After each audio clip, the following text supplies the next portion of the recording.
Tukwaniriza olunaku olwaleero okubanga otwegasseko ku TV Africa lunaku lwakuna enaku z'omwezi 17 omwezi ogwa Gatonnya nga tusinzidde Makindye mu Kizungu kibuga Kampala okutuusako programu eno Perception mwe tusomera ebyensuso byolabye awo nga tutandika metaphysics, brain hygiene, to exposing a mind control. Then we come back to our roots with Sankofa mweno program Perception eranga sawa ziba sawa 10 paka sawa 12 ngoli nange Grand Abbot the West Zulu olunaku olwaleero nga tugenda okusoma ku bintu ebimu oba byojja okutegeera mu maaso awo naye nga sinayingira topiki eyo. Kamveke ebigambo bino wamanga byempisa. Kigambibwa okuba nti omuntu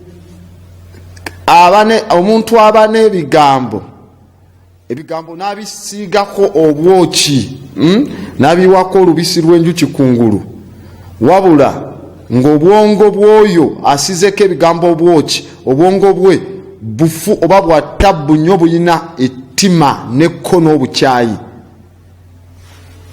eri abo bagamba ebigambo kitegeeza akumamu omuliro omufu era omuliro ogwo guleeta akasambatuko n'amatonga okugwa eri ekifo ekyo. Oba pointi yange oyinza oba togitegedde bulungi nkugambye one with honeyed words but evil mind persuades the mob. When one with honeyed words but an evil mind persuades the mob, great wars befall the state. Like twawuliranga, they call them crusades. Zebaita crusades, mu Islam zebaita jihad. Mkitegeera. So jihad is the same word as crusade. Era ononya wars of the crusaders ezali ezetabu then nonya ne jihad, it's all the same. Okay, kubanga njagala kubeera kiriya waliwo enkola abantu gye benyigiramu egezaako okwasaganya ebintu ebitasobola kukwasaganyisika nga tewali kintu kirala kyonna kyefokasingako ku bintu ebitalabwe bitalina proof wabula bya make belief system. Mu practice eno ba mu nkola eno amagezi, knowledge is ignorance, empirical evidence is doubtful or false, the impossible is credible, reason is untrustworthy, and common sense is considered to be delirious and deceptive. This practice is known as the slave master's religion. Are we okay? Point wait. Kuganda, there is a practice that people engage in which tries to comprehend the incomprehensible over the comprehensible things. Unlike anything else, it focuses on invisible things.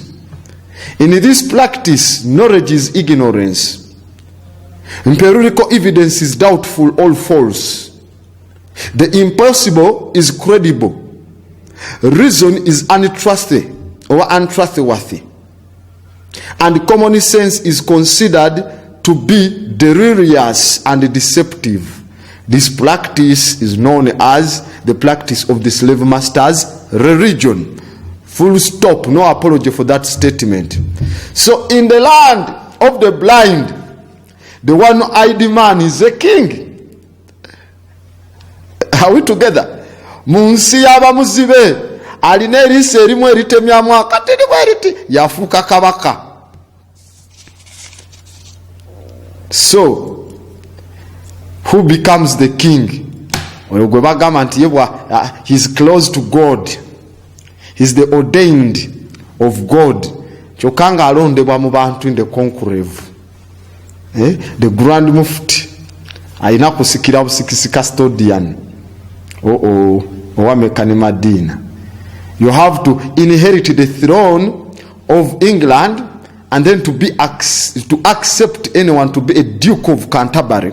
Okukiriza, you have the Queen, Her Majesty Elizabeth, Her Holiness or Her Majesty, whatsoever I want to call her. Akulembera jibaita the Commonwealth, common poverty, and the 16 Commonwealth realm. You have to subscribe to those ones. Now there is a group of crooks whereby their program began from the United Snakes of America. So the pastor's mind has to have the American mindset. That's why in embulira yabwe yenjiri olina okwogeramu ng'ayogera nga American accent is called AME. A capital A, small m, capital E. That's how they call that accent. Kati, now, where are the Africans? Lwaki bo teboogera medunecha? Lwaki tebakola nsonga yandibadde ntuufu kubo? Kubanga topic gye tugendako eyitibwa deception, lies and deceit. That's the topic of the day. Deception, lies and deceit.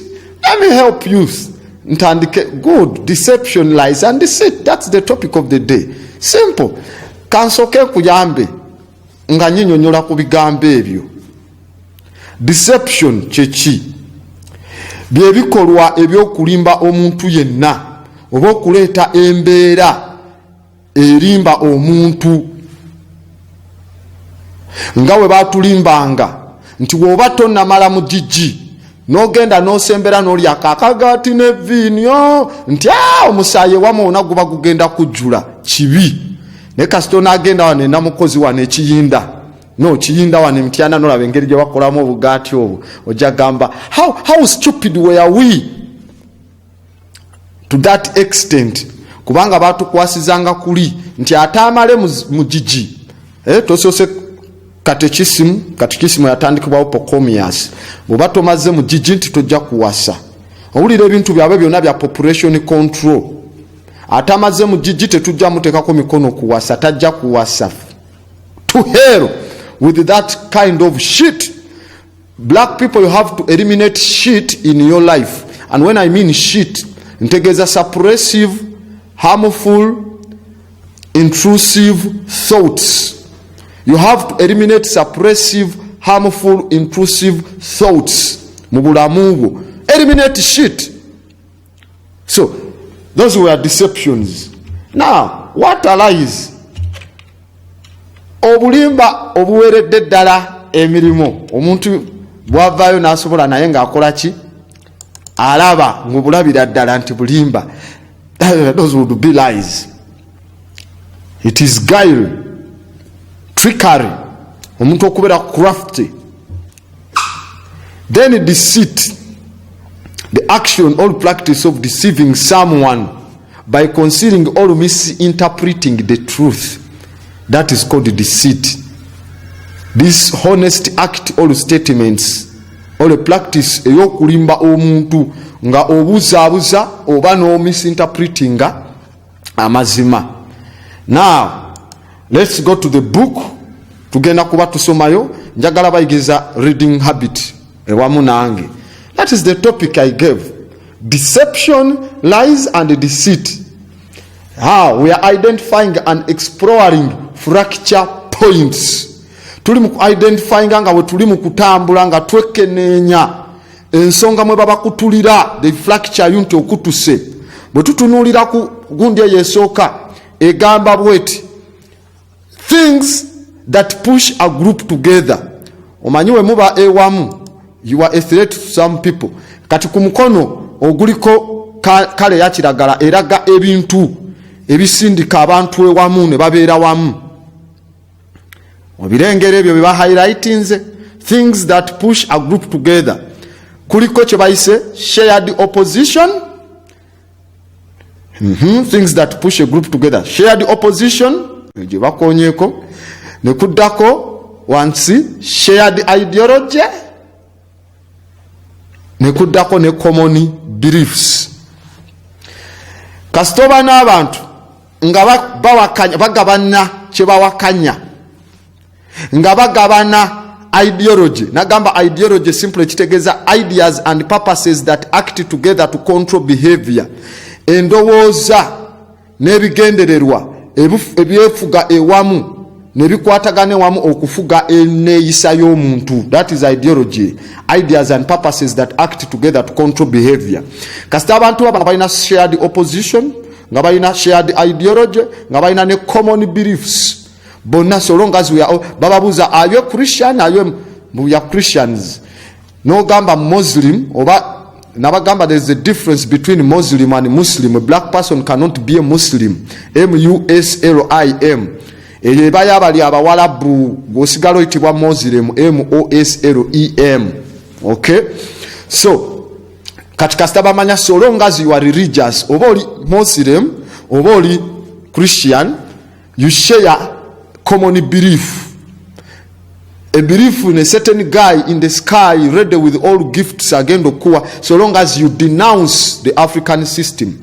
So, and if these people baba bayinanga, if so long as singa baba bayina belief system yemu nga tekwatagana na ya slave master ne ya programmer, you have to break them down. Kas break them down bakirizemu ideology joba wadde baberenga ba opposing the Africanness mubo, baberenga tebekiririzamu. Everything they have to look to the white boy or to the Arab concepts. Now that group of omazojigira in between them put tension. As we go back to the book and we see walala wa wegamba erineraga things that pull a group apart. Things that pull a group apart. Now there is tension. Buli wamu babatekako tension. One, personal power.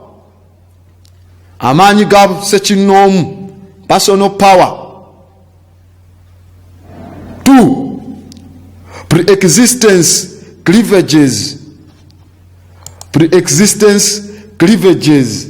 Erange ezo byonna bina ensonga zebikola ki ebitegeeza. Then bwe tuva ku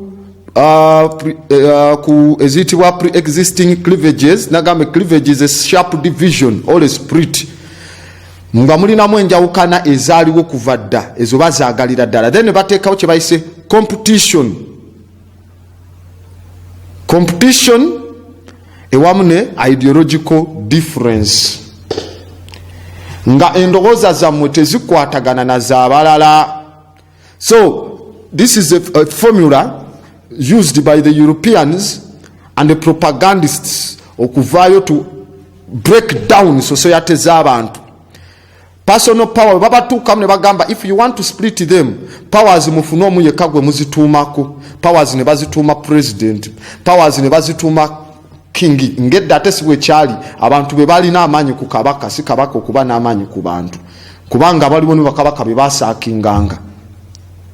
Bulungi nnyo tokugenda na wala wano okufuna independence noonya wano okwegugungo kwa Uganda kwe bayita riot number 8 kyekyaliwo nga balumbye olubiri nga kabaka Muteesa akolagana n'abakoheni n'abayindi abasajja apamba waabwe ate ne bagamba nedda olubiri tulusalako ajja kuvaayo ajja kunnyonnyola lwaki paka amala kukyusa n'alaba nga abasajja be babanyigiriza.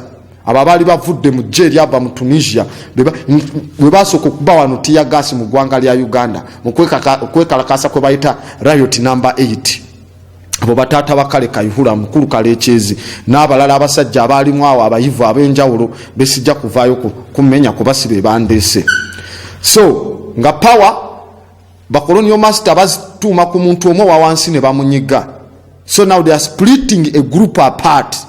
Ne bateekawo pre-existing cleavages oba cleavages sharp divisions mwe muli biri fe tuli bino temujja kutwengeramu muli we muti abo mwe muli baaki mwe muli babyabuwangwa fate tuli ba program of foolishness kati mwabe ebyobuwangwa abazulu temujja tumikisingamu mutu temwagala neche tukutteko tokwa naddala abalokole tokwata ne kubyakutteko oyo waliwo general mpiteeyo olinga atera olaba program naye nga alina zunguzungu disease yagamba nze tansemberera temukkiriza nakunsembererako oyo alina amaanyi amabi kati nengamba gwe alina amalungi kati fena katuyite enkuba tulabe obutonde burespondinga nani anti katonda n'obutonde the words is that there is a metaphor there kati nze naawe tuyite enkuba tulaba ani anaatonyesa gwe naawe ukwaba owuwo mu Bible yawunzika adduseewo. So then they put competition. Now this competition jowulira tosabira wa musumba gundi tosabira weri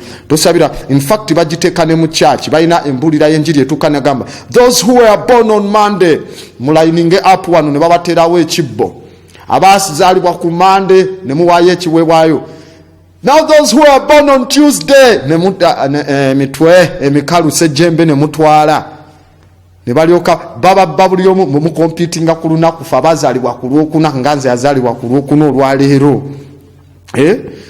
nga bagamba tebalina kutusinga abazaalibwa ku Lwanagawonye twazaalibwa ku Lwamukasa kati that competition eryawo the ideological differences. Anyway, as we go to the book, let's see the deception, lies and deceit very well clearly tula bulungi in the next 1.5 hours tuberenga tusoma nga tulaba ne illustrations. Let's go to the book tutandike nga njogera historically nga bwe tuli wano nagamba whenever and whatever a white man or an Arab man arrived on the soil of the indigenous people kutaka ly'abantu abasekinnensi oba eri abantu ab'ekinnansi abantu bano abalumbaganyi beefulanga abazze mu mirembe era bayanirizibwa mu mirembe ne tuggulawo you are welcome kubanga tulina obuntu humanity yatandikira wano okuva ku stage eya 5.5 million years in fact human stages zona Drypithecus Drypithecus ne tudda ku Ramapithecus Ramendith ne tujja ku Australopithecus Afrinensis that is 5.5 million years back emabega ne tulyoka tujja ku Homo habilis 3.5 million years back ne tulyoka tujja ku Homo erectus ne tujja ku Homo erectus ne tujja ku Homo sapien je tuli kati all of them ne tulyoka tukola global exodus etambuza okupopulatinga ensi. So we can't chase away what we created, what came from us. So twayanirizanga. The Arabs came with their invaders mentality ne twaniriza. The white boys came in their pajamas. Did they even have them anyway? We welcomed them. So kubana gamba all conquerors picture themselves as the bringers of peace and civilization. So they would then shove their man-made Christianity down the throats of indigenous.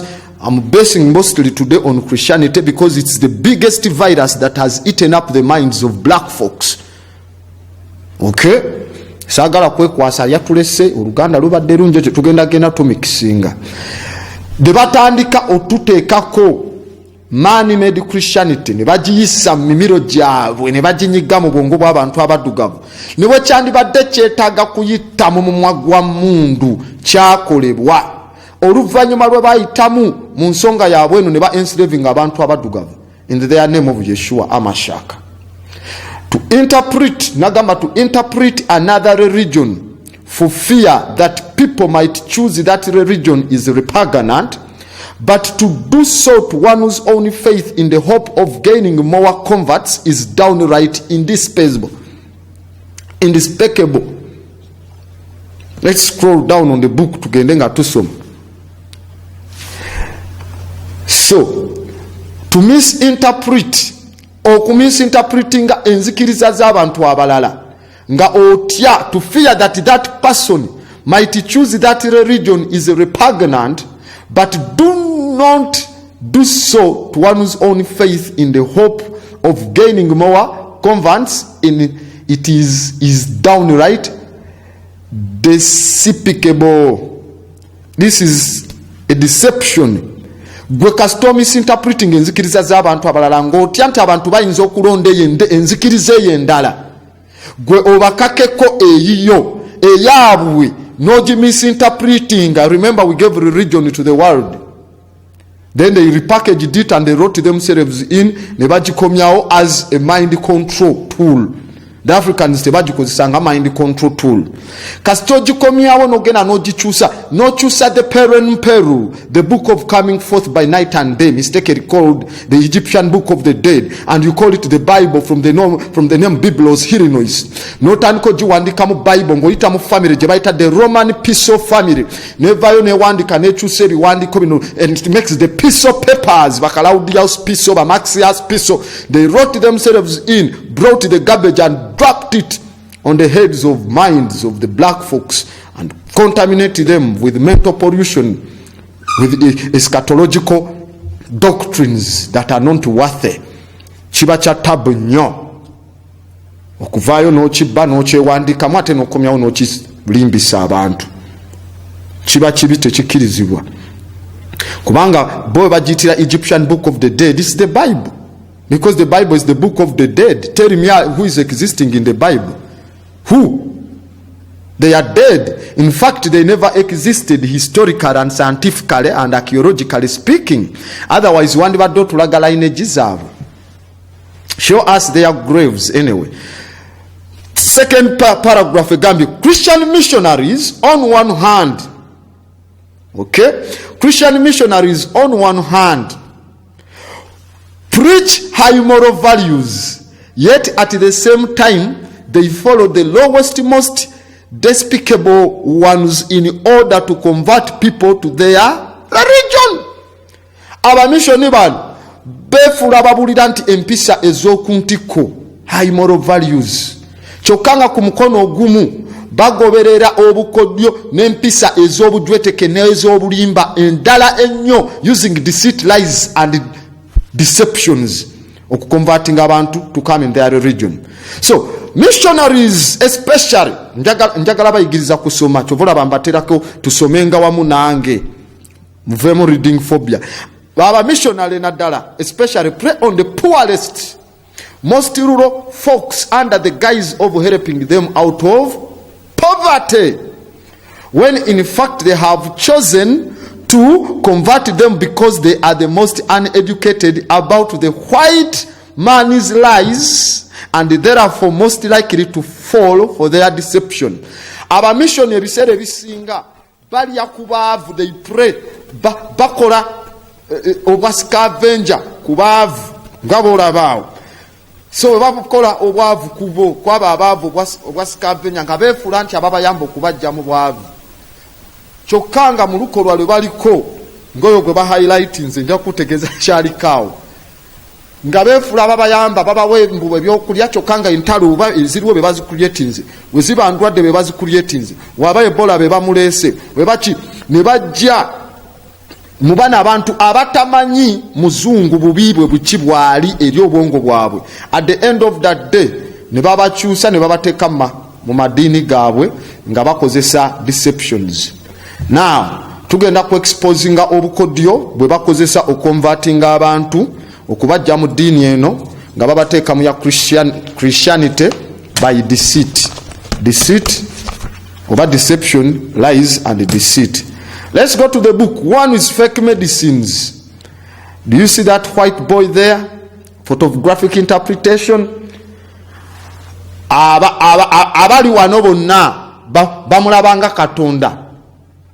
That was happening in what is called the Biafra War in Nigeria.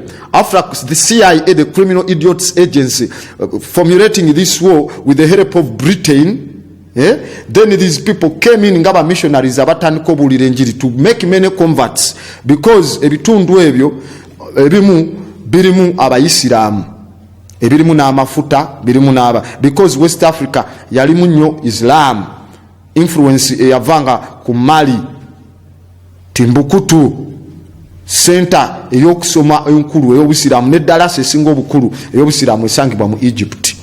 Okay, so as we see there, down there, Bagambi, under the book, the common tactic, as we may read down on the book there, on that photo, Bagambi, one common tactic employed by missionaries is to give a sick villager fake medicines which have no medical value and ask them to worship in the name of their faith for wellness. Full stop. Chichiche bakutegeeza akakodya akasoka ba missionary bakwata abantu abalwadde ab'ekyalo nga ba missionary basoose because batambula n'ekye tuyita ecomendia, batambula n'endwadde. Kati we bajja, you saw what they did in South Africa. Enzizi zonna ne bazipoisoninga. They have done this in many ways. They poisoned our wells, ne batuuka streams zaffe ne baziteekamu zi E. coli pathogens n'endala, abantu ne balwala. Abantu we balwala nga bajja nga babawa eddagala effu. Bwe babawa eddagala effu nga babagamba musabe mu ddiini yammwe, musabe muwone mu ddiini yammwe. Be baleese endwadde neddagala ffu ng'oli gwe tubadde tulaba. That's what they did to the Biafra people. Bwe bamala obawa eddagala nga ffu mugenda okusaba, ebintu byammwe ne bigaana okukola. Ne mugendako ne mugamba katutambulireko katugende, ebintu ne bigaana okukola. Kubanga eri endwadde, it is a scientific disease. Baba bagirese buleesi because they manufacture these diseases. Okitegeera? Now bagambe after several days, kasita wayitawo ennaku eziddako on the second paragraph, after several days the missionary gives the villager an identical dose of the medicine, but this time it is the real medicine. Okay, then the missionary will instruct the villager to now pray to Jesus. Bagambye oluvannyuma lw'ennaku eziiseewo nga basooka ne babawa eddagala ne musaba mu ddiini yammwe n'egaana, bakomyawo eddagala nga erifaanana lyennyini lye baabawa, naye nga this time dose erimu yeeyo entuufu ku ndwadde eyo bo gye baaleeta. It is real medicine. Missionary olumala olikuwa nga luli lye yakuwa n'osaba mu byewamwe ne bigaana, kati n'addamu n'alikuwa nga wayiseewo obudde, naye nga this time lyakuwadde it's not fake medicine, lirimu dose entuufu, n'agamba saba Jesus, n'otandika okusaba. After, then the missionary will instruct you, the villager, to now pray to Jesus. Ne bagamba on third paragraph, ne gamba soon after, due to the medicine and not due to Jesus, these tricks is about kuchusa, the villager will be cured. Yes, the villager will be cured. The uneducated and gullible villager, however, will attribute his cure to Jesus and convert to Christianity. Black folks, that's how by missionaries they are using deception, lies and deceit. Bavuddeyo bakuwadde eddagala baleese endwadde in the first place, bwe bagibataddeko mu kifo kyammwe, muginyweredde mu mazzi mulwadde, babaleetedde eddagala. Bwe babaleetera eddagala nga liri fake, ne balibawa ne bagamba buli omusaba munzikirizayo, anti olwo temunafuuka ba Christian. Ne musaba, you see there they are giving them doses. Bamala obawa fake dose eganye, babawadde dose entuufu naye ng'efaanana ngeri gye babawa eri fake. This time nabagamba kati mwe okusaba kwammwe Katonda amwe tebawulidde, kati mukkirize Yesu. Ne babawa ng'eddagala lifaanana lyerimu, n'ogambera lyerimu zezino empeke eza bbulu ze baatuwa. Ne this time batugambye tusabire kaani Yesu. Bwe musabirako mu nnaku 2 nga mutereera, ate basooka ku bakulu ba elders n'abaana, we mutereera nga babagamba okirabye eddagala luli mwe mwasabirako ebyammwe ne bigaana, naye kasita owerekezako essaala eneesumulula ene ne Yesu Kristo ng'owona. So bambi this uneducated villager, he's uneducated about the white man's deception, lies and deceit. So amaze omukwata by trickery and guile. Ngawe twalaba mu book of 2 Corinthians chapter 12 verse 16. I tricked you and caught you by guile. So eyo trick esooka, akakakojo kasaba malo kateekawo, ekyalo kyonna kiba kigenda kukyuka. Twasaba wano ne tusaba mungunzo namo n'agaana, ne tusaba nkulunkulu nkosi y'amakosi n'agaana, ne tusaba oluduwa n'agaana, oludumaale n'agaana, ne tusaba obakula n'agaana, ne tusaba lubanga Nyamuhanga, Kazoba, Lisodene, Katonda, Mukasa, Kibu biganye paka wetwatekamu waabu nga tufunye eddagala nto ekitegezo waabu ye mutuufu nga bakyusa n'emitwe gyammwe sejjembe beefuula abasomesa high morals yet they are deceptive. That is point number 1. 2, let's go back to the book. Floating idols.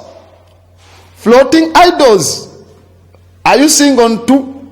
Bagambye floating idols. Let's see the illustration on the floating idols. Yes. Ekifaananyi ekyo kyoli mu kulaba the Christian missionary nga ali mu kuyiwa olaba awo ekyo ekifaananyi kirimu kya Buddha.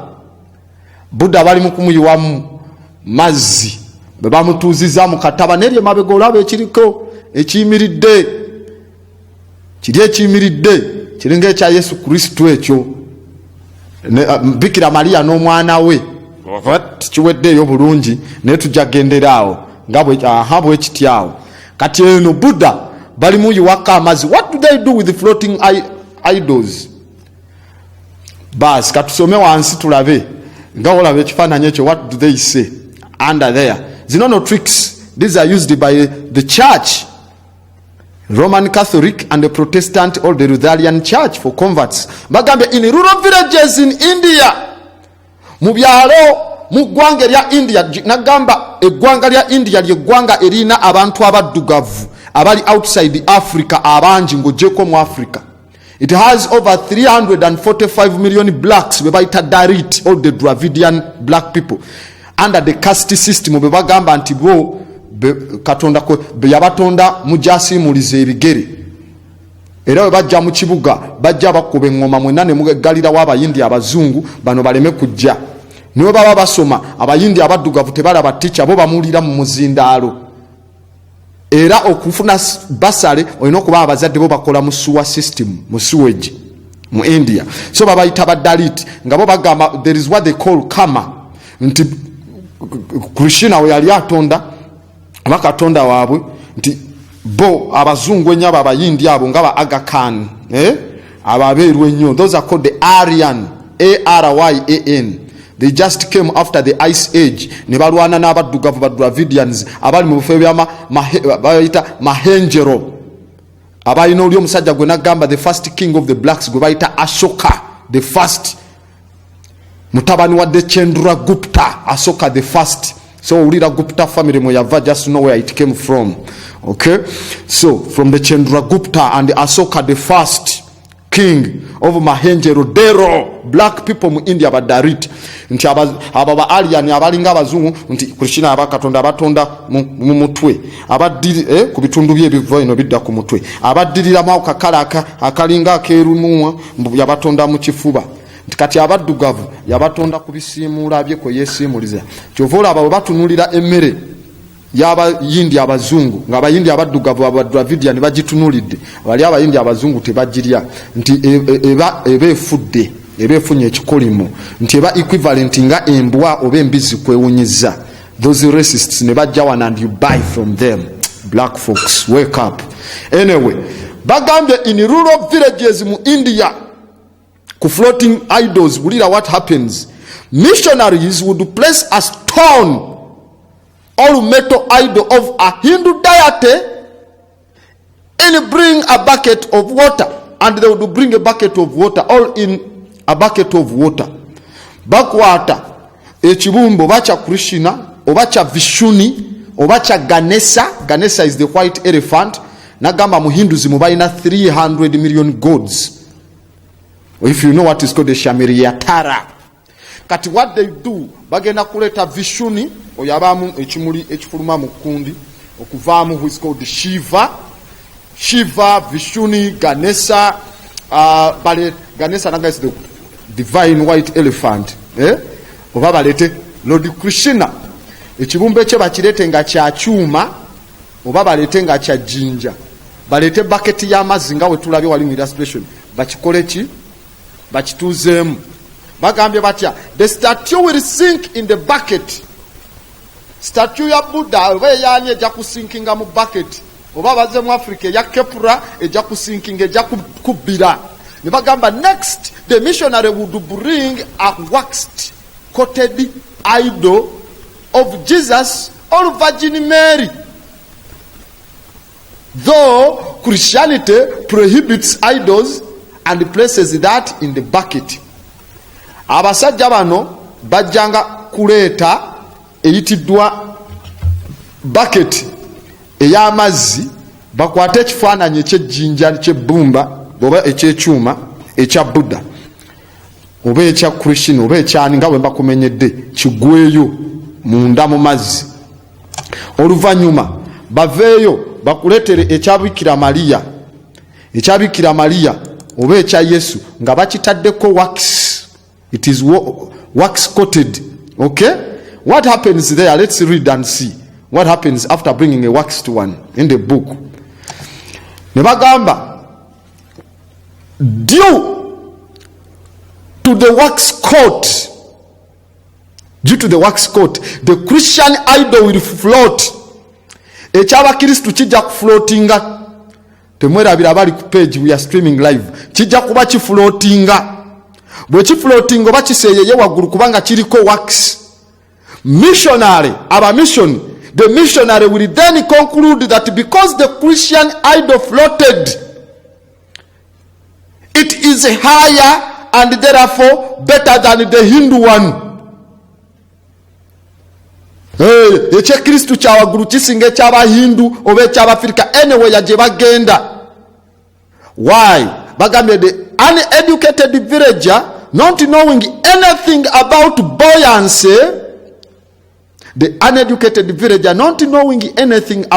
buoyancy, or density falls for missionaries' ridiculous explanations and converts to Christianity.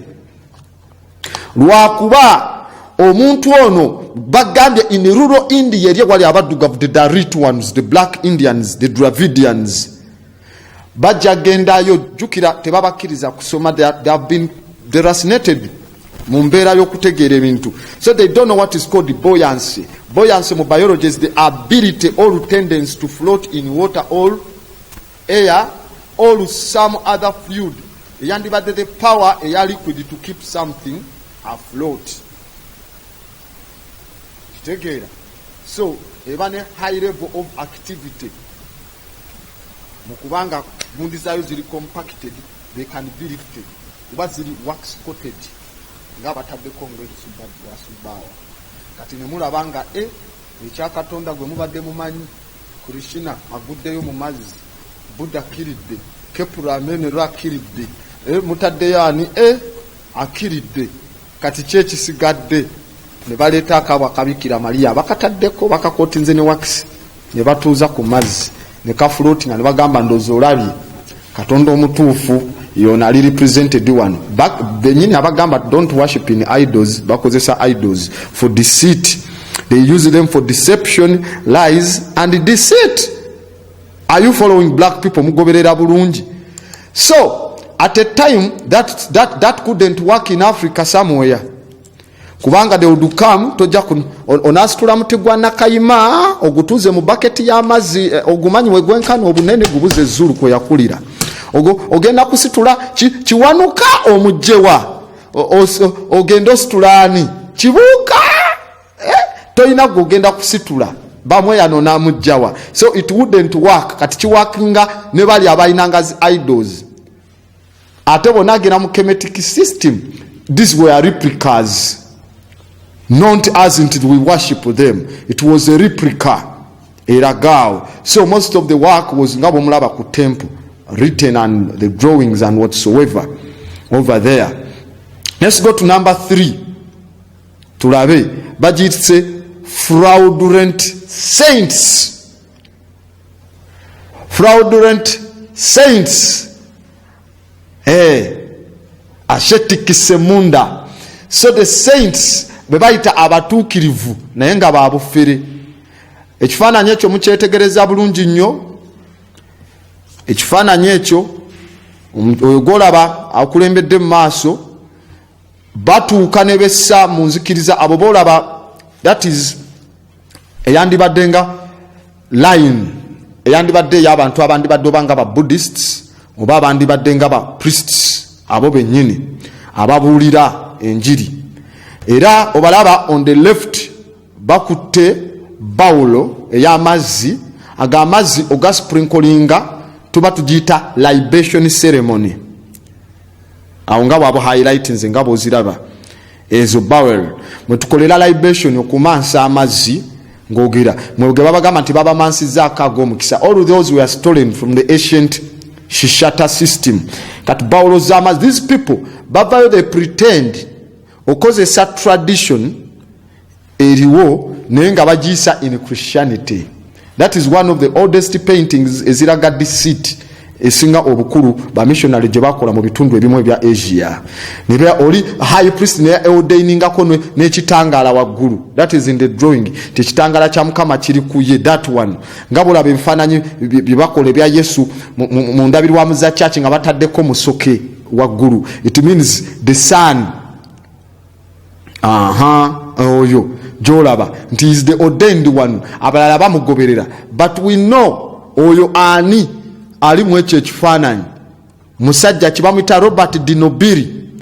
Robert Dinobiri amaze okufuulinga abantu bonna batandise okuvunama bali mu kumusinza. Olaba ono omukazi amuli mu maaso amaze okukwata ne sapule abo bakutte, which would be the Jews who all ze bayita the prayer beads. They termed them as a rosary kubanga balina prayer beads as the Jews, but they changed it and made it a rosary. There you see, to fool such a people kutuka to that extent nga toli wanzikiriza yaabwe noyingira mu nzikiriza yaabwe ne weefuula nti gwe oli mutume mu nzikiriza yaabwe wabula n'ogitandika gitafutanga ebitabo ebimu ebyabula n'otandika okweyita the Shayam. Kiba kya tabu nnyo. Let's read down and see what happens in the book. Bagambye often missionaries will disguise themselves. Often missionaries will disguise themselves as religious leaders of the local religion and subtly attempt to convert the locals. Abamissionary bano bajja ne beefuula ng'abakulembeze b'amadiini ag'ebyalago ku kyalo. Oli najja ne mugamba munange yajja mubalabanga nnyo nga yaveeyo walala najja n'awamba embuga. Mbukati ekigwa yakitwala yagira n'atandikawo ennono ezitabaddeawo ku kiggwa ne n'awambirawo n'abuzaabuza abantu n'abatwala. That is what happened. Bajja ne beefuula ng'abakulembeze b'amadiini ku madiini ago ku byalo ne batandika okukyusa mpola mpola abayigirizwa oba abagoberezi. Bazzemu ne bagamba the classic example was of Robert Dinobiri. Bwe tudda ku kitabo awo, the classic example ekyokulabirako ye Robert Dinobiri, a Jesuit from where? From France, who came to India in the early 17th century. Yajja myaka gy'olukumi mu India. Omujesuit, abajesuti majje ga chachi, majje ga papa gali redde okusobola okuba nga gatandika entalo, gali redde okuba nga gapevinga all wars ne gawejinga wars for the benefit of the Roman Catholic Church. Keep your finger right there. Tugenda kufuna mu short break ku saawa zino zennyini saawa 10. Let's have that break.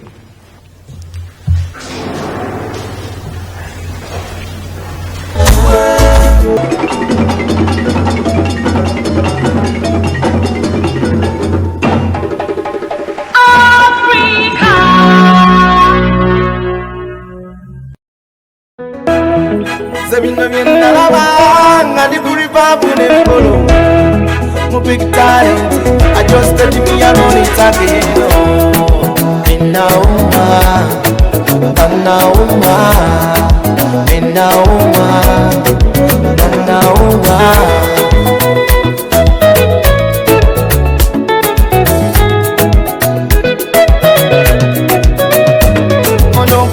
Twakula twali ku kyalo fenna twasoma nga nze njagala kuyimba yayagala kukola mu mpanga kale fenna twasoma twanyigira kasente twafuna naye okose akola mu mpanga kasente kawera yasoboka kujoga ku kyalo kati wali amugambako wantepe yasasaanya nnyo muma okuma ku kyalo omuliro twamuyuza n'empale tukyusa radiyo linda nkomawo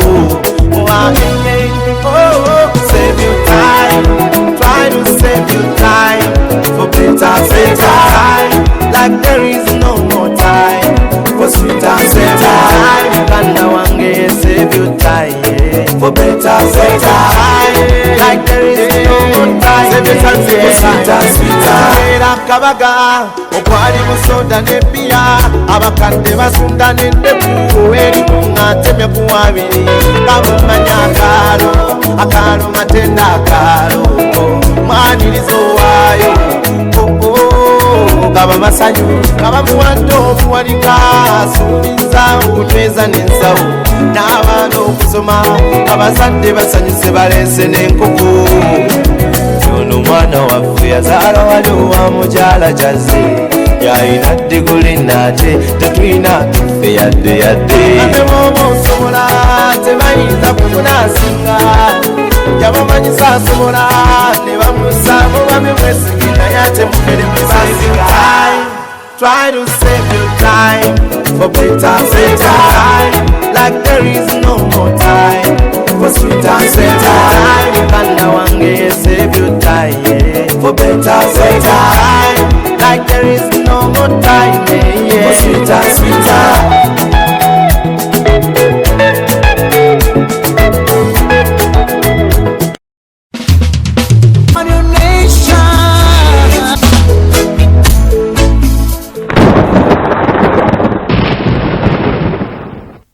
Mukulikeyo mukawumulo ako akatini ketugenzeemu nga tubadde tukyagendera ddala mu maaso ne perception oli ne Grand Abbot Dawest Zulu.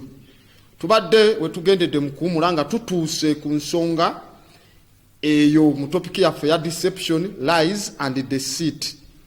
Tutuuse ku nsonga ey'okubanga bamissionary baleetawo kye tuyita fraudulent saints. Ne tutuuka ku musajja oyo yayitibwa Robert de Nobili. Yali mujesuuti okuva mu ggwanga lya France, omujesuuti magye ga church ga pope.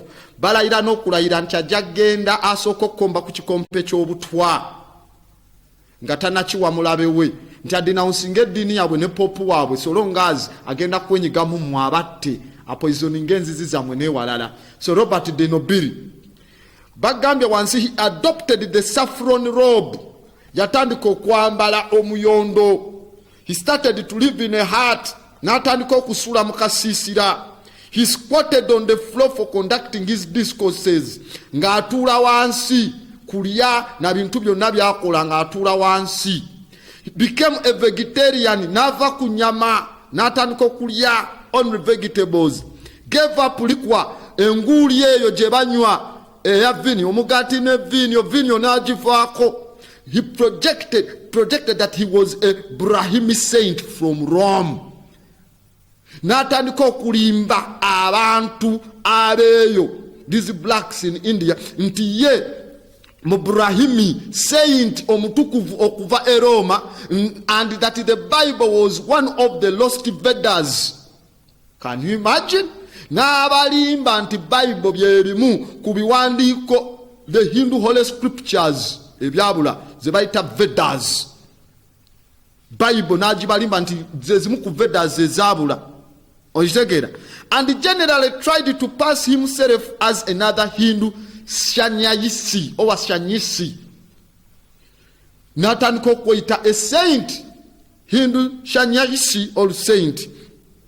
He was successful and many Hindus came to him for spiritual reasons, of which many he converted. Mission ye yayitamu nga yeyise Shanyasi oba Shanyayisi, saint omuhindu, ti Bible ze Vedas ezabula, era n'abeera successful mu kupreachinga Christianity, n'abalimba nti ne bino bitabo bya Hindu, n'akyusa bangi. Though Nobili used this tactic centuries ago, Christian folks are saying this deceitful and treacherous method is being used by missionaries even today. Let's scroll down, you go by Roberto de Nobili. Let's see his image. That is the fool.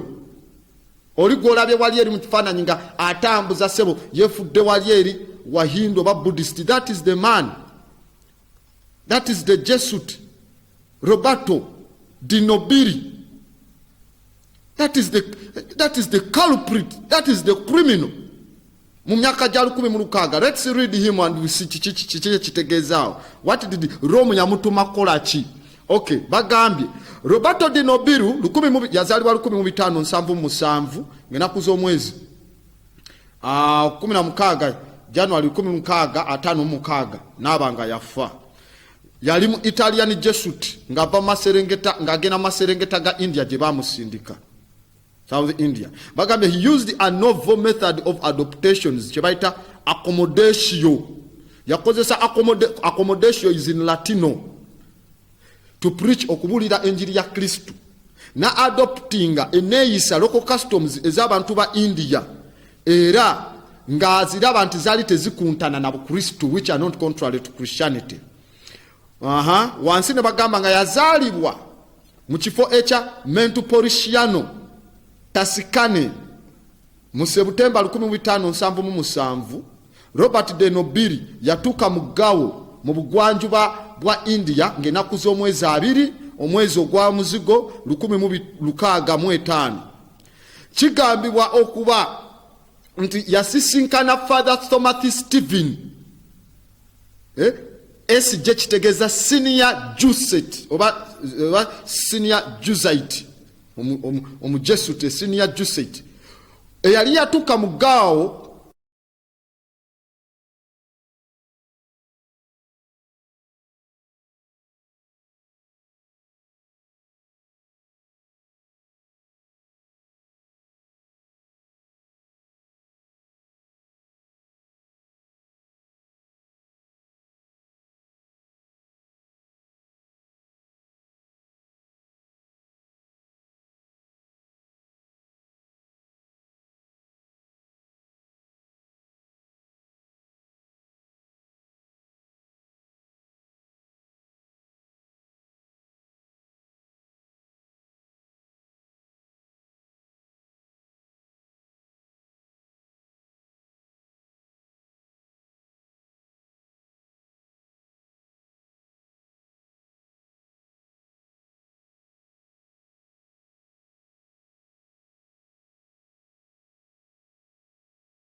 kitegeere.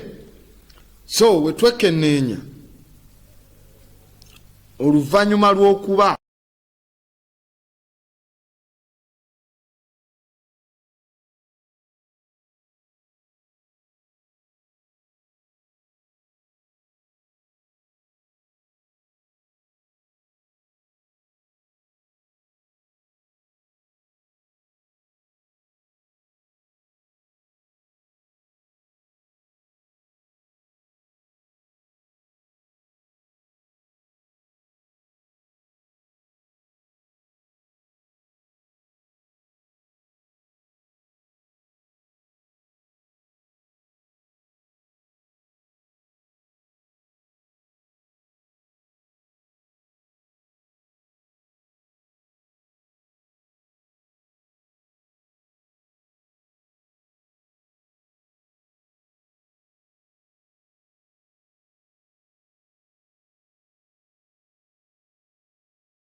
they give us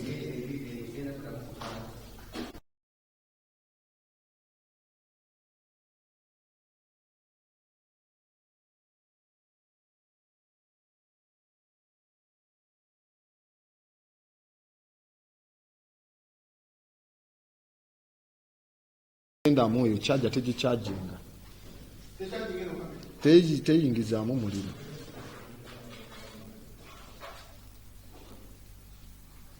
Tekeeko eryandi ddala dakiika zaffe zigenda simanyi oba tunaamala nayo.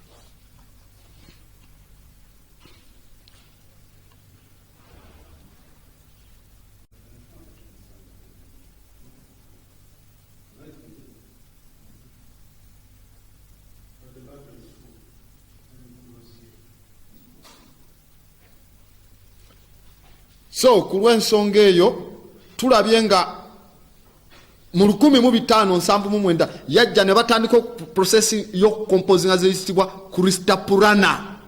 Kristapurana kwe kukwata ebigambo bya Kristo ne babinyiga mu bigambo by'Abahindu okuteekamu nti yenjiri ya Kristo yabula. This is a way of deceit to make a Kristapurana, kufulinga the Hindus. Bagambye after a short stay nga amaze okubeera mu Kochini mu Kerala yatandika okubeera mu bifo ebiyitibwa Madurai mu Tamil Nadu mu November 1666 n'atandika okweyita. He called himself a teacher of wisdom, omusomesa w'amagezi ekiri mu mpandiika eza Vedas. N'atandika okwambalanga shanyasini. Shanyasini kitegeeza masiikini, enyambala y'omuntu asaba ebyokulya nga tokola wabula osabiriza busabiriza, nga bulaba ba bishop we batambula n'agenda ku kyalo enkoko n'atwala amatooke n'atwala n'avaayo. That is called the sanyasini mu Hindu, ng'agamba nti alina noble patronage okwaprochinga abantu abakasti eyawaggulu, abakale eyawaggulu n'eyabansi, na engaging mu njogereziganya masekati g'abayivu abaskola Bahindu scholars ku butuufu bwa Christianity.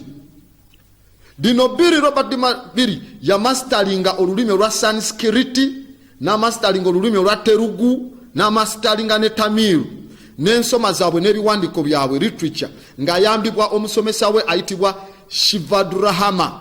Always baserawuts babaayo.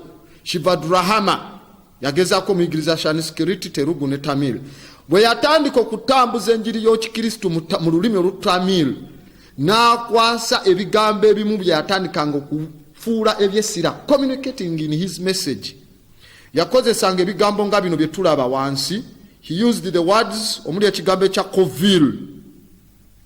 Kovil nga kitegeeza for a place of worship, ekigambo aru nga ewamu n'ekigambo ekya parasadam nga kitegeeza for grace olw'ekisakye, parasadam, ekigambo guru nga kitegeeza priest oba omusomesa ow'oku ntikko, n'ekigambo vedam nga kitegeeza Bible, ng'abikozesa mu Tamil ng'abiteekamu. N'akozesa n'ekigambo pusai ekitegeeza abantu, mass, enkuyanja.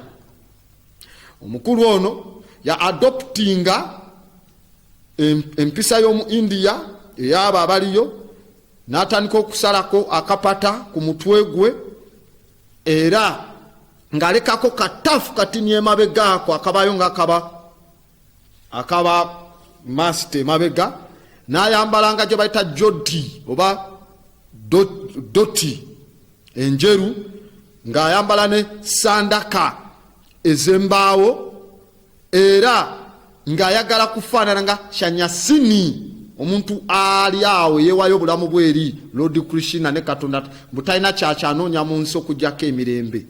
Era akabonero aka embracing okwambala kwe nga yambala emiyondo esatu egiyita mu kifuba, n'emiyondo egyesatu gyalina akabonero ke yali ng'ategeeza nga kali presentinga gye bayita Holy Trinity, Father, Son and Holy Spirit. As homosexual Romans, as you know, Roman Catholics, they deny the woman. They say Father, Son and Holy Spirit. In Africa we have God the Father, God the Mother and God the Son. Bone bateka Holy Spirit. I can't imagine the Father impregnating a Holy Spirit. So how stupid could that be? Nachiba fooling checheje miyondo je baita doti. Nagamba era he was the first ye mu European omuzungu yasoka okufuna okutegeera olulimi olwa Sanskrit ne Tamil. N'atandika composinga katikisimu okusomesa abaana omujeje, apologetic works ezokuwakanya enzikiriza zaabwe, ne philosophical discourse mu Tamil, na contributing at what is called greatly to the development of modern Tamil prose writing. Ne batandika okubanga bawandika what is called prose. Era kye bayita prose is written or spoken language in its ordinary form. What happens there are controversies ze. Bagambye method ze zaleeta okuwakanyizibwa mu bajesuti banne, batemu ba church banne, batemu ba church katolika, ewamu ne Archbishop owaggawo ayitibwa ani erinnya Archbishop Christopher Dise Erisboa. Christovao dise erisibowa ne batandika okukula nti bakyakkiriziganya enjiri atandise ogibulira mu mbeera endala. Enkayana yasetolingibwa Papa Grigore owe-15 as a master, the Pope as the master of all thieves, stealing the souls of indigenous people. He contravened nayingira mwini n'awandiika constitution emukkiriza gye bayita Romania sedisi ati setesi eyafulumizibwa ennaku z'omwezi 31 omwezi gwa Gatonnya 1623 ng'eyo certificate oba constitution ebakkiriza okulimba abantu bonna kasita baba oba bakulimbye batya oba babakoze batya kasita mubanga mugenda kukkiriza okutambulira wansi wa testicles za Rome. Yes, Rome. Pope Gregory gave them a go ahead. The Romania sedisi antisestis ne bagamba mu customs zaabwe egyo emiyonde 3 n'okwambala sandaka n'okusiga mu maaso ak'omu maaso n'okunaaba bibyo bikkirizibwa era tebiraga superstitious rituals.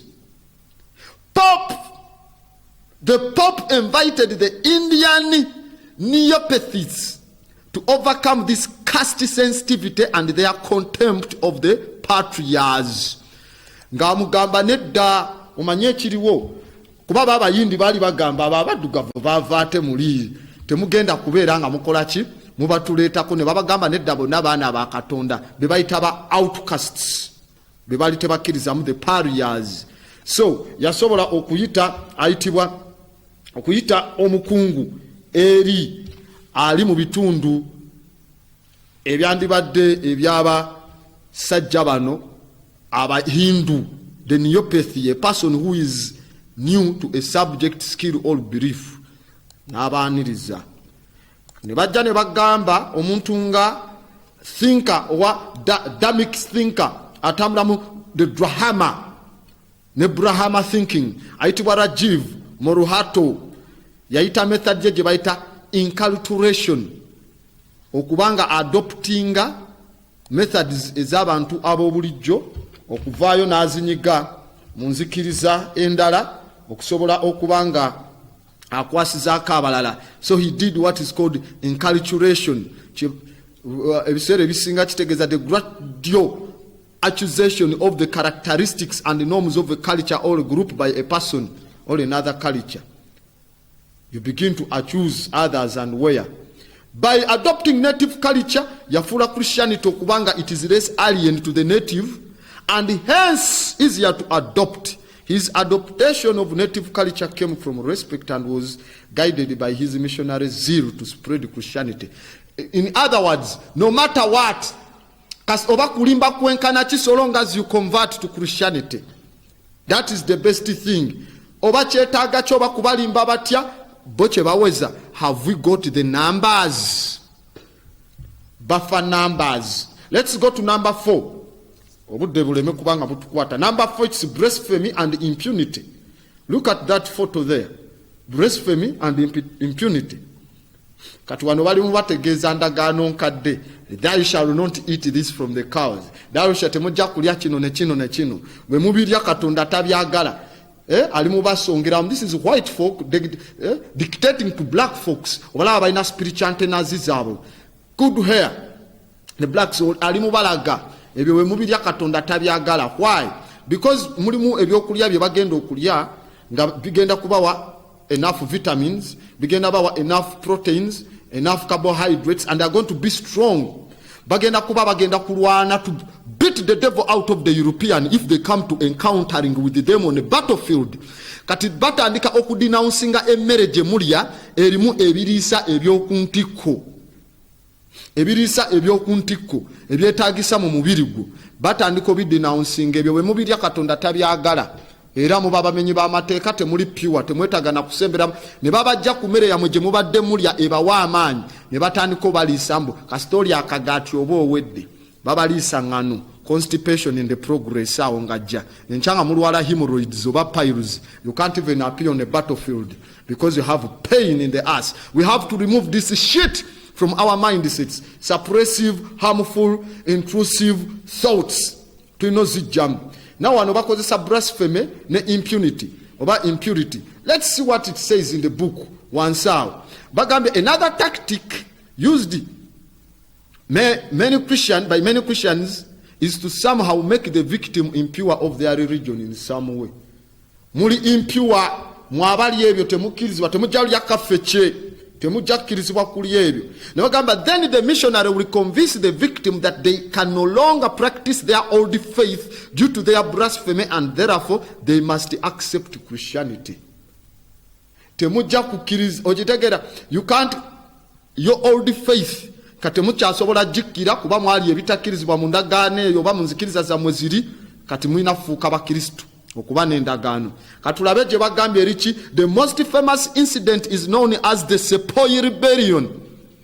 Sepoy Rebellion yeno mu 1857 Governor British General ayitibwa Lord Canning yawa ebiragiro, gave orders eri abangereza for the British to mix crushed cow and pig bones into the salt, butter and sugar rations of his Indian troops. Now we are seeing this Indian, as I told you, India in single Jeko Africa eyina abantu abadugavu abangi abali outside Africa. Then from India you come to Brazil, okay? So now we are seeing how our brothers were converted into Christianity, black brothers in there.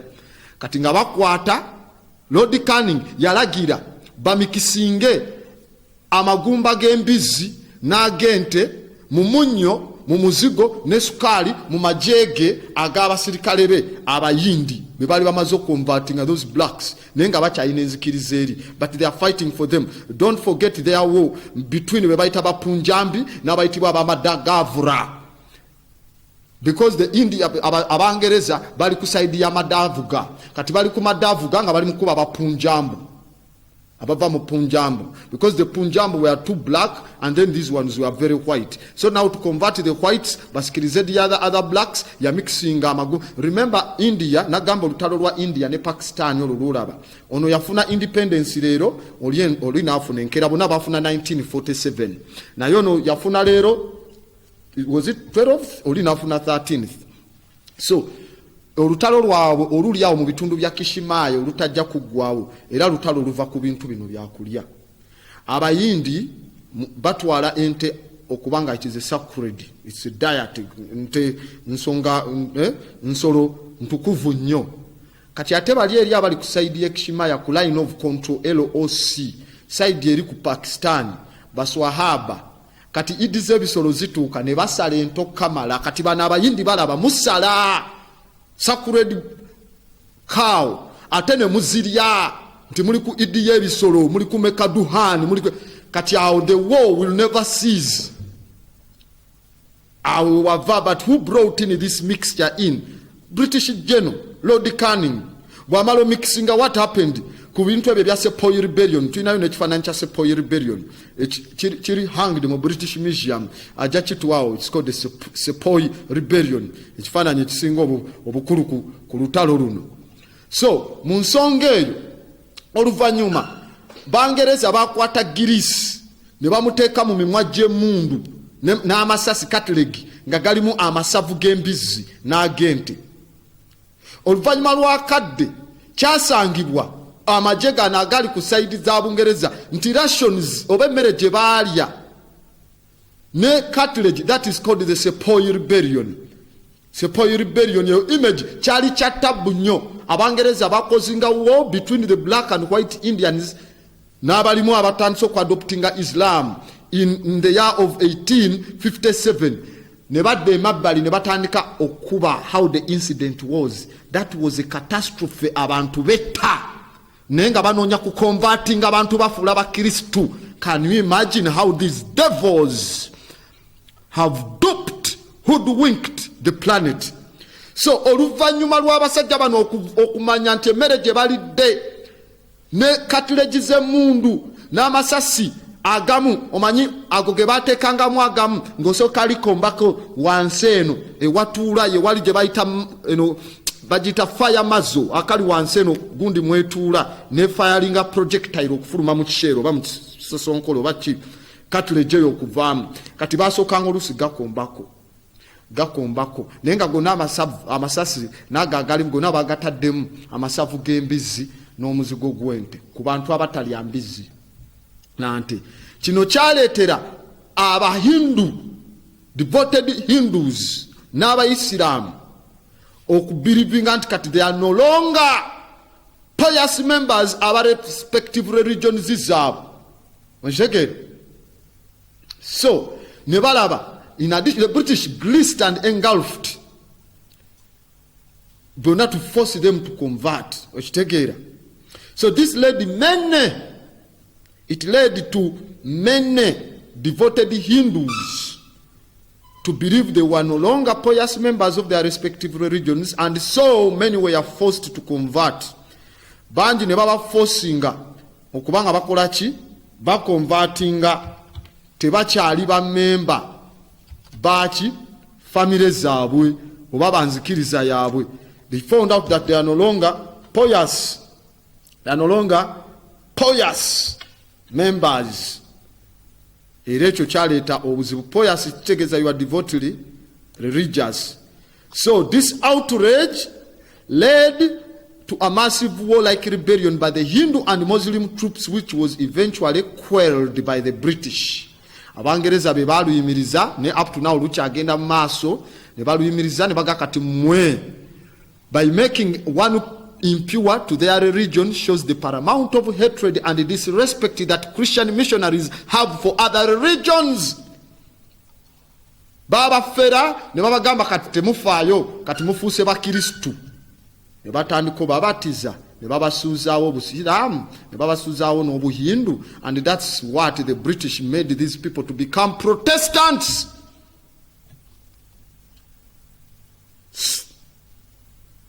People never do wrong as strong as they do it in the name of religion. Point number 5, guilt and accusations. Twagira baka ojuze ye mabega abo be bayita ba Panare Indians ojukiranga nkusomesa je bayita the Panare Bible. They are forcing them okubasomesa Bible kuba we tusoma onagamba mu 1975 ngabo laba abasajja babakolera Bible yabo. It's called the Panare Bible. Those are the Panare Indians in Colorado Valley, abalala bali mu Venezuela 300 miles okuva ku Caracas ekibuga ekikulu ekya Venezuela. They are indoctrinating them, accusing them something they never did. Nagamba what happens, let's read through that and we see. Mu 1975 ba Christian missionaries bali unsuccessful mu kufuula ba Panare Americans, Native Americans aba Colorado Valley okubafuula ba Christians. Ba missionary bakyusa language ne bagiteeka mu lulimi lw'aba Panare, but the peaceful and simple tribe could not understand the concept eya sin, guilt, war, plague. Tebali tebamanyi heaven, hell, ebyo byonna nga tebabimanyi. Kati instead ba missionary kye bakola, they changed the Bible ne bajjamu ebigambo nga Romans. They removed the Romans ne bateekawo Panare Indians. Pontius Pilate bamujjamu ne bateekawo kabaka waba Panare ayitibwa Ijaka. Ne bajjamu abantu nga Judas Iscariot bonna ne bateekawo ba Pinari. Okitegeera ne bagamba the Panare people were responsible for the death of Jesus. Era ku expert adopting mu kitabo ekya the missionaries arena kyawandikibwa omu ku ba missionary abakyusa abantu ayitibwa Norman Lewis mu 1989 ku page ye188 paka ku 192. This is where they devised. Ne bawandika nga bagamba batya the Panare killed Jesus Christ. That's what their Panare Bible wegamba. The Panare killed Jesus Christ because they were wicked. Let's kill Jesus Christ and said the Panare. Ta Panare basalawo ne bamutta.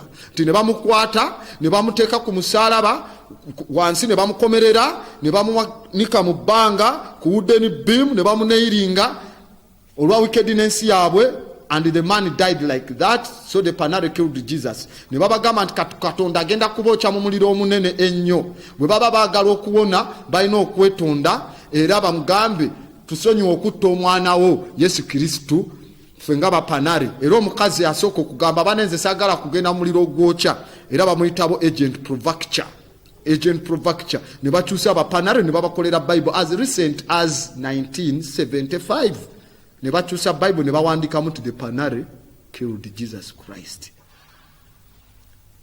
It is very funny, but panare now these days, how they have distorted the Bible, they would be asking the question, how do Jesus resemble?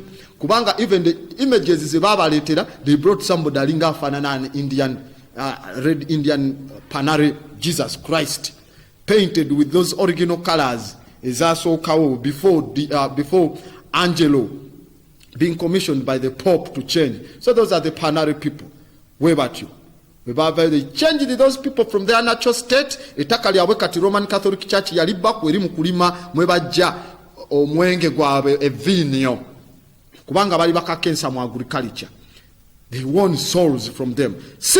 Point number 6 as we go back to the book is called false identities. False identities. On point number 6. Let's go to point number 6. Ayo tujiitem. False identities. False identities. Bagamba to convert a more educated and pious individual okukyusa omuntu omuyivu atenga yewaddeyo nyeri eddiini ye pious individual. A missionary will pretend that he or she has a religious background that is the same as yours. Okiwulira missionary yefuula nti ayina ebyafaayo by'eddiini ng'eyiyo nalange nali yeeyo. For example, these are the tactics ze bakozesa. Agabe, for example, a missionary who is targeting an African spiritualist. Mission targeting atambulira mu byobuwanga bya Africa. May tell the African that he all a Christian friend all akuyates nti ye nga missionary oba mukwano gwo mu missionary oba ya musindika nti yaliko an orthodox African spiritualist. Bali benyini abatambulira mu byobuwangwa mboba he had a solid Kemetic education yasoma kubikwata ku Africa eyamagezi ag'omusono agedda ne traditional African family life bwera bakulira mu lifestyle bwetyo yemu akulimba ngawe babalimba nze twali yeyo twava yeyo mu nsi twaliyo baliyo wa twabalaba wa bajja mu bigwa byawa asobola okwogera oyo asobola okusoma medunecha ayo yavayo na akulimba. So what happens nabagamba, this is almost always an outright lie so that you will open up to him. Akulimba nti naye yali yeyo mu byobuwangu ba mu bya African Shishata system. So that ogambe obimanyi kapuro omumanyi kitegeza the hidden message that he is attempting to convey is that he came to believe in Jesus after knowing and overcoming all the African spiritual objections. And therefore, the African he is targeting should also try to follow the same path, which he never really took in the first place. Avayo na kulimbe yonange naliyo twagiranga bwe tutiteagira bwe tutine bwe tuti ne nalabanga byonna tebiri munsa nensalawo nzikirize Yesu Kristo omwana wa Katonda omulamu n'omubuzo omulamu alirudda bamuyite tumulabe omulamu era kati ng'akusikiriza nti nawe otwale ekkubo lyerimu. Webatyo bagezako bakyusa mubalaba nga bawaayo obujulizi false testaments ozekisiru bagambye usually all that is necessary to expose this type of hoax is to ask him kekano ketwagala ask those people about various small details of African spiritual life that any observant child African child would know and see how he responds. Gwe kisinga obukulu okumwexpose nga tandika omubuuze ekigwa kya gundi kiriwa ewaba mweyana tugendayo newa ono bamugira batya kale tuvudde ku ebyo olusuku lwa maama tunyonyole ku bya maama mother goddess nga tabimanyi kubanga balina European male favorism eyo abatalina kyamanyi kati otunulire omutwe gw'embaata eyo wekiba kyetagisa I give you the mandate slap them. Grandaboti yakuwadde nkuwadde it is mandatory. In almost all cases this person would begin to hedge about to the extent of his background and African knowledge. Twabirimu nenze era nabisuulawo si bya mugaso nnyo sikyalina na budde bubijjukira netwa olwabuzaabuza talina kyamanyi oli mu kumubuuza ensonga y'okukomyawo maama mu Eden talina kyamanyi bagambye unfortunately most African spiritualists, all targets of other religions, are themselves not knowledgeable enough to be able to expose this type of deception, and quite often missionaries are successful. Obuzibu obubi mwabatambulira mu nnono zaffe temumanyi magezi gamala ku nnono zaffe ez'ekifirika, kati temusobola kubeera nga mubawangula kubanga mulinako bwino mutini, ebintu temubitambula bulungi, ensonga muzikoma kungulu nga wano Mulangira Kisekwa yali asomesa mu Zenith of African Spirituality. Tujja kukomawo mu mwezi ogwokusatu mweyo subject ya Zenith of African Spirituality. Season 2 ejja kuba ekomawo, mugirindirire. Tugenze ku point ey'omusanvu. Point ey'omusanvu bagise secret baptism. Secret baptism, okubatiza okw'omunkukutu. You see that image there? Bawereze bulungi ekifaananyi for that woman. Omukazi oyo mumulaba oyo ayambadde akeeru mu secret baptism. Abo abantu be muli mu kulaba ng'oli ali wakati, those are the black people benjogerako abali mu India ne walala. You find them in Japan, ng'oyo. You find Japan, they call them the Ainu black people. You find them in Cambodia, bali mu Philippines. The Philippines bafanana nga abakiga bennyini. Now this white woman has to come and convert them, ababaptizing secretly nga yefula abawo obuyambi. That woman is an evil woman. Akakodyo ke bakozesa ku baptizing a victim nga tamanyi, without your knowledge, then to reveal that they had been baptized and they must convert to Christianity. Bakubatiza tomanyi, oluvanyuma bagamba twakubatiza ne bakukyusa mu Christianity. Oyo gwe bayita Mother Teresa. Mumumanyiko omukisa omulungi yava ku nseeno, obulimba bwe ne bukomaawo. Kyenda mu musanvu. Mother Teresa oyo katulabe what they do. Kiri well documented nti omukyalo oyo perpetrator gwe bayita Mother Teresa yakolanga ensonga eyo n'abasista be. Mother Teresa n'abasista be bagambye for Mother Teresa it was the spiritual well-being of the poor. Spiritual well-being of the poor that mattered the most. Material aid was a means of reaching their souls, of showing the poor that God loved them. Yajjanga n'obuntuntu n'abalaga nti abaavu bali bubi, kati tugenda kubawa obuyambi, tugenda baleetera pampa, abawala tubaleetere emigati gya bata, ebintuntu webityo. What happened? Bagambye in the homes of the dying, mu maka g'abafa, Mother Teresa taught the sisters how to secretly baptize those who were dying. Mother Teresa yasomesa mu nkukutu abasista be engeri gye balina okubatiza abo abali mu kufa. But the sisters were to ask each person in danger of death if he wanted a ticket to heaven. Yabuuzanga buli muntu ali mu danger, oli mu kufa, oli ku ndiri, munango yagala tiketi ekutwala mu ggulu.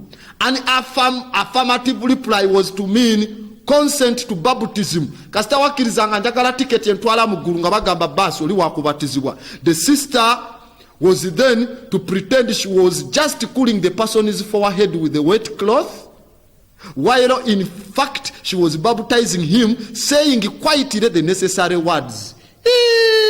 Omusista ono yeefulanga akuteekako ekigoye ku face ku mutwe nti akakanya temperature, wabula nga ali mu kwogera bigambo bya kubatiza.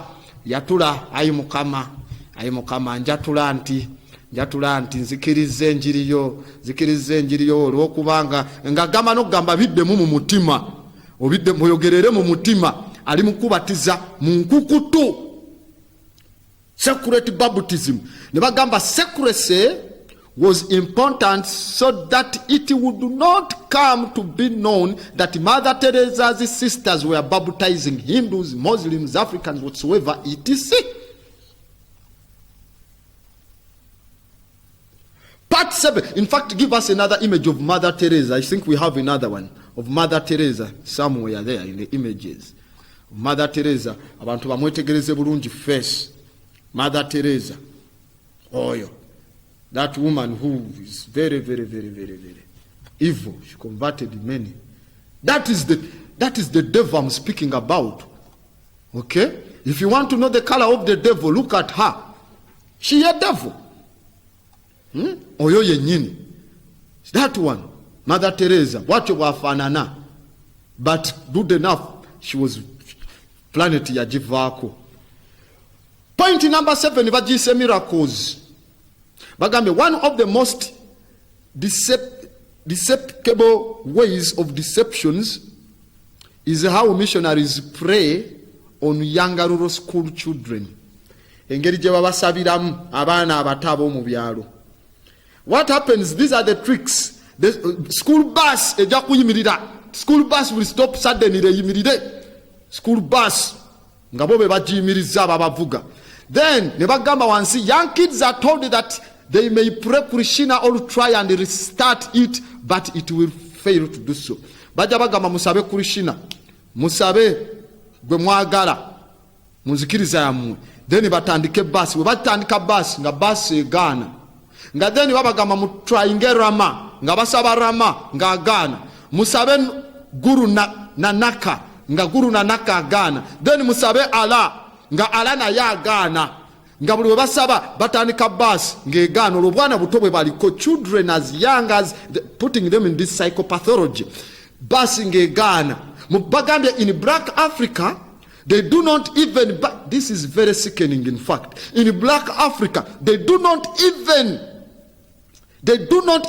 bother to ask the children to pray to any African deity, not even Amenra or Kepura or Isis or Heru or Osiris. Mu Black Africa tebategana na kugamba bana badugavu musabe katonda w'Abafrika oba Amenra basetani ko bamusabe Kepura oba musabe Isis, god of fertility, goddess of fertility.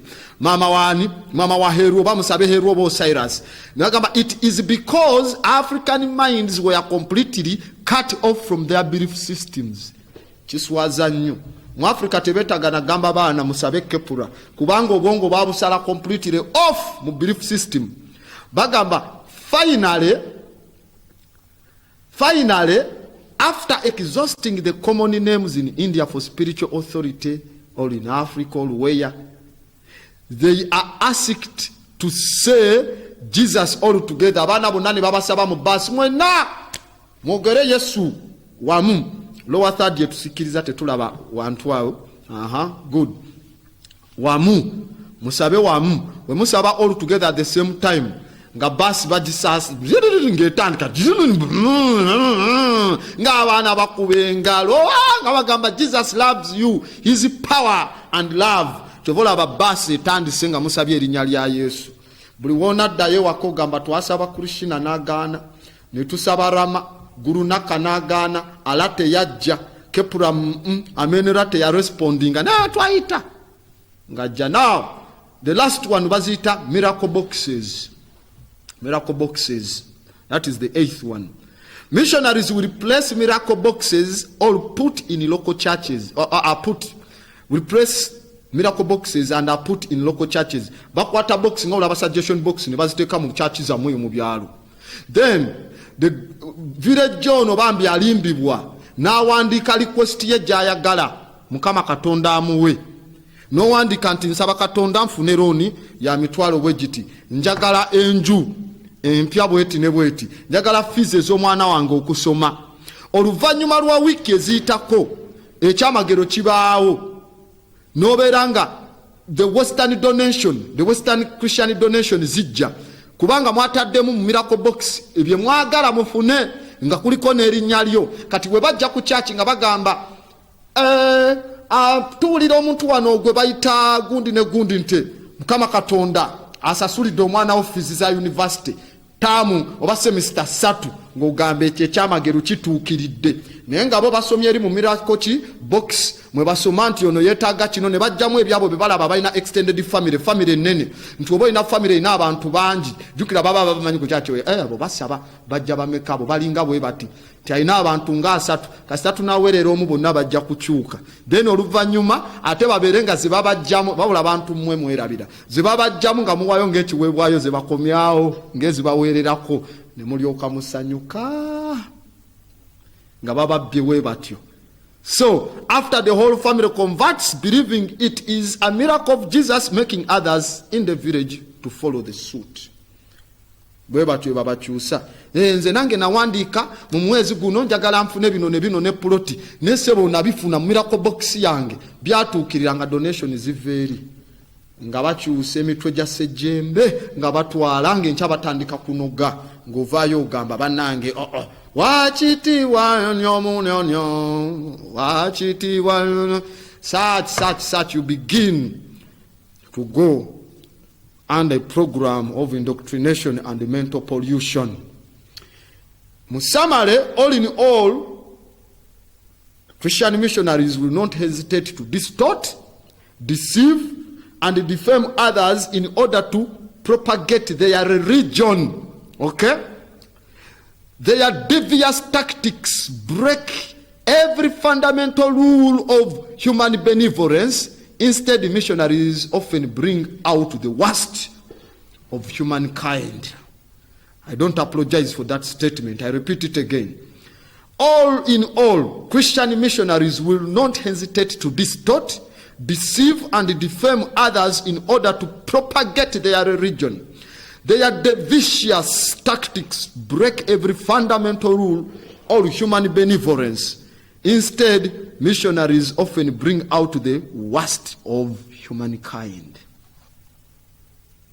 Grand Abbot Dawesti Zulu, Eta Nzenze, deception, lies, and deceit. Tetujja kubawa illustrations nyingi,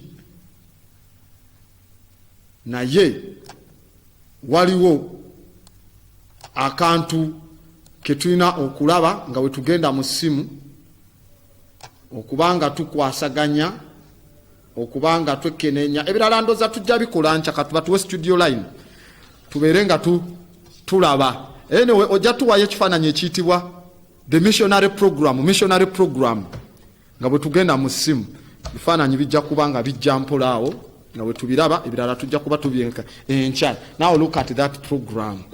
That is the program converting black folks in the house of Lord. Akayumba katinina nnyo kubo ekikulaga the numbers are swelling, zeyongera okuba nga ennyingi for the program. You see the white man always in front, aliyebera mu maaso, so that are reporting it to Rome until I've done the program of foolishness and many blacks are suffering.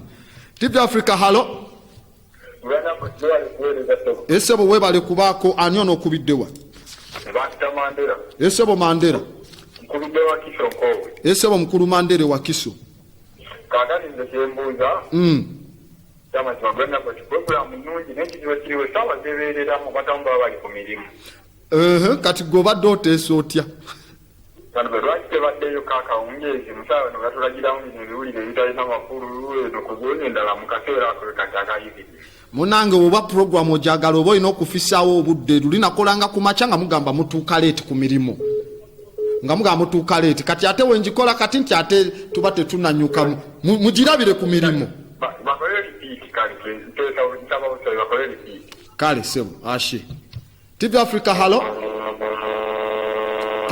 Kende za TV yo sebo. TV Africa, hello. Hello, ani ono okubiddewa? Yes, sebo. Ani ono? Ani ono sebo? Yes, sebo. Temba tembuuza mutubonereza muti program yaffe olw'ekkulo lwaki mwagijja ekiro tubadde tusaba bambi mugizeyo nga tusaawa 7:06. Mwagala repeat? Repeat. Ekitabo tufunire obudde kati after something like 3 months ero wegigwako kuba saakoze. Wasigalira muganda wange. Kale. Era kinoomanyi okuba nakoma ku economic planning. Ngoli bubi. Producer tuwe Uganda after programming tulabe ku bifaananyi ebyo nga tukwata amasimu. Uganda after programming ashe. TV Africa, hello. Hello. Now, that is after converting Bana Uganda. You see those black guys? They are good boys and the white man is the system and agenda. batudde with these white folks nga bambadde white to show purity, mbweri to show darkness. They don't know what is black power. That is conversion in Uganda.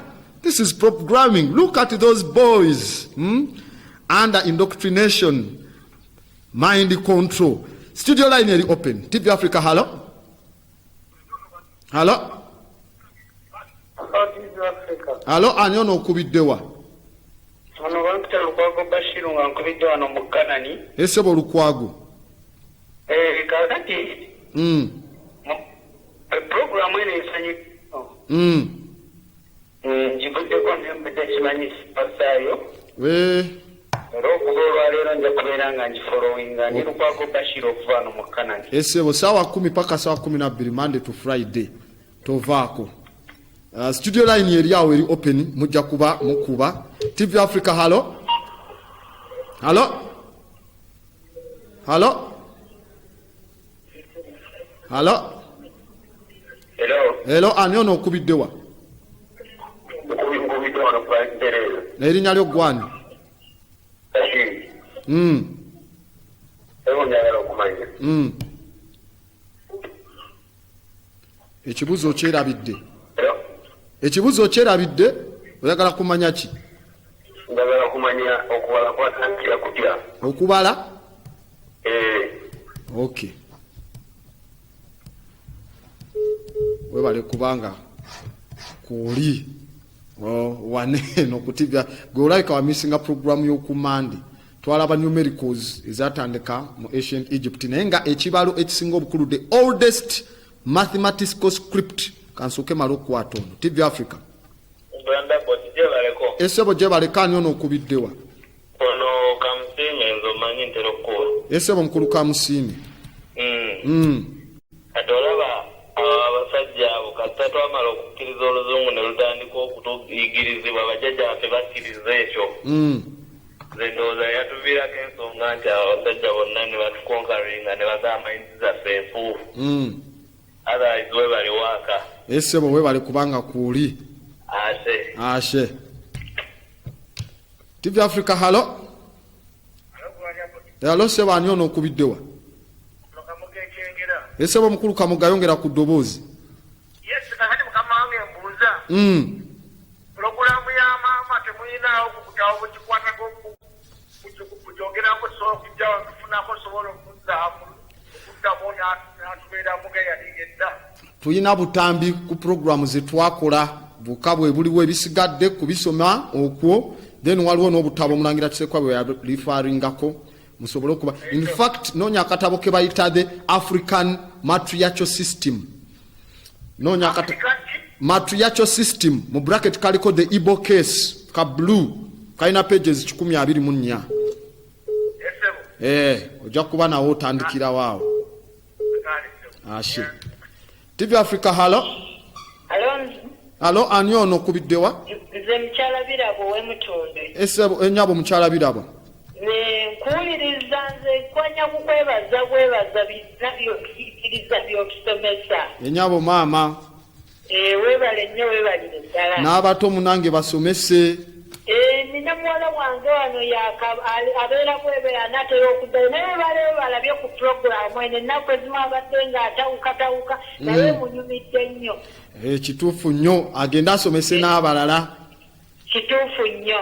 Ashe tweyanziza nnyo maama tukubirako.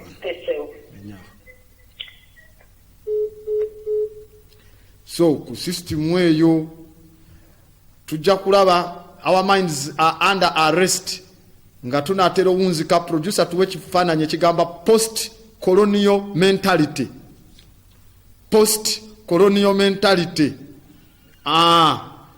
We are under arrest militarily, mentally and everywhere. Submission esukulumidde ddala and mind control efukidde ddala ki y'amaanyi okukamalira ddala. TV Africa ono kamusime komyewo kamusima ate kiki muganda wange njagala kumanya oba tulina radio munayo gwe frequency yayo sebo. Okay. Tulina radio emu bagiyita Tropical FM eri mubende eri ku frequency ya 88.4 osobola ogipikinga 88.4 osobola okubanga otupikinga epikinga eno yonna. Then tuyina endala bagiyita Great African Radio eri 98.3 Great African Radio Mbarara.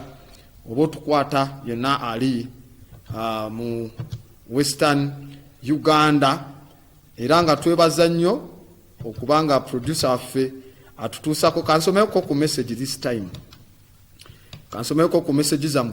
Thanks for the presentation, but when is the repeat for the program? Seriously, those whites and misusing the Africans, so bad. From Maganjo. We are sindise ava Maganjo. Message ye katulabe message endala wano gye tujja osobola osomayo. Okay. Ayendala sijja sobola ziviewinga. Tweyanziza nnyo kubanga obadde naffe, obadde ku perception wabula nga nziramu ekibuzo ekimu kyesagala kulekayo. Atubuzizza okubala nonya ekiyitibwa the Ishango Bone. Ishango Bone. ISHAANGO. It is the oldest mathematical script. Gumba yali lya njovu nga bali balirako ze bayita tale. Bali balirako ze bayita tale. Ligendera ddala myaka egigenda mu myaka 4 plus. Bagita the Ishango Bone. Lyasangibwa ku nyanja kumpi n'ennyanja ya Nyamurashana ne Gweru, mistaken called Edward and George. Zeze nyanja. Amini we yaliwo yali agikyusiza ngemu bagita amini endala nga bagita mu Butu. So but amanya gaza matufu emu Gweru emu bagita Nyamurashana. The Ishango Bone. The nonye. Kati eyo gy'olaba, that is the numerical system esinga obukulu eya Africa. From the Egyptian people, the black Egyptian. Zezo numerals ngabo ziraba wanu bajiwandika bwetyo. 10 kaywa kesulise. Airinga mwende tunudde eri 10. 10 bawandika nga akamuli. Ne bakubanga akasota ne kaba mutwalo. Ne bakwata akanyonyi nga kawunzisa omukira oba kalinga akamyu akagize akukabeera mu mitwalo 10 akakadde abanga omuntu nga wanise emikono ebiri mu bbanga wakati nga we wali domo makati okulaga the Trinity. God the Father, God the Mother, and God the Son. Nga bwawanise bwati. So that is that, and that is what we have in the African Shishata system. Obadde ne Grand Abbot da West Zulu ngera producer wange muzukulu omukulu oyo bamuyita Kagwa, ye producer waffe batusaako ebyo byonna, ewamu ne production manager waffe Walusimbi, ewamu ne Mbogo okubanga batutu Mbogo mu biru okubanga batutusaako program eno eya Perception Monday to Friday.